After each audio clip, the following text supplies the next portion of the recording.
Banjarmasin akan secepatnya menerapkan asesmen nasional berbasis komputer yang merupakan salah satu penilaian mutu bagi setiap sekolah. Berbagai persiapan pun telah dilakukan untuk pelaksanaan asesmen nasional berbasis komputer ini. Tujuannya untuk memberikan pembekalan sejak dini kepada siswa yang akan menghadapi ujian kelulusan akhir sekolah agar bisa berjalan lancar. Banjarmasin akan secepatnya menerapkan asesmen nasional berbasis komputer yang merupakan salah satu penilaian mutu bagi setiap sekolah. Untuk tingkat sekolah menengah pertama, penerapan asesmen nasional berbasis komputer akan dilaksanakan pada September 2022, sedangkan tingkat sekolah dasar dilakukan pada Oktober 2022. Kepala Dinas Pendidikan Banjarmasin Nuryadi Wehetakuni Prima TV Jelang Tengah hari Rabu 13 September 2022 memedahkan berbagai persiapan telah dilakukan untuk pelaksanaan asesmen nasional berbasis komputer ini.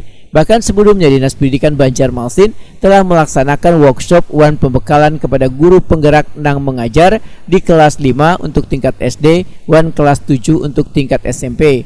Tujuannya untuk memberikan pembekalan sejak dini kepada siswa yang akan menghadapi ujian kelulusan akhir sekolah. Nuryadi berharap pelaksanaan asesmen nasional berbasis komputer tahun 2022 ini bisa berjalan lancar.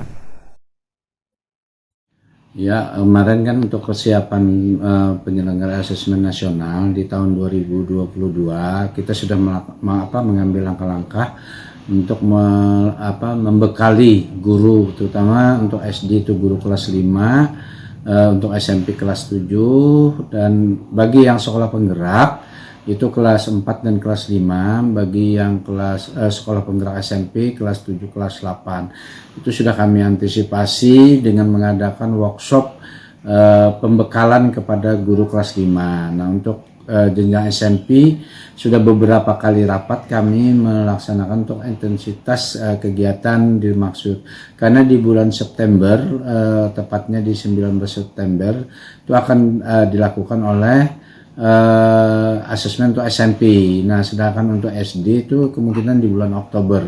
Nah, jadi persiapan-persiapan itu kami melakukan Dinas Pendidikan Kota Banjarmasin. Nah, mudah-mudahan dengan persiapan yang ada pembekalan baik SD, SMP untuk operator, tidak ada kendala di kegiatan tersebut. Nuryadi menambahkan, penerapan asesmen nasional berbasis komputer adalah untuk memperkenalkan serta memperlancar peserta didik dalam menggunakan sistem digital, karena penentuan kelulusan masih ditentukan oleh masing-masing sekolah.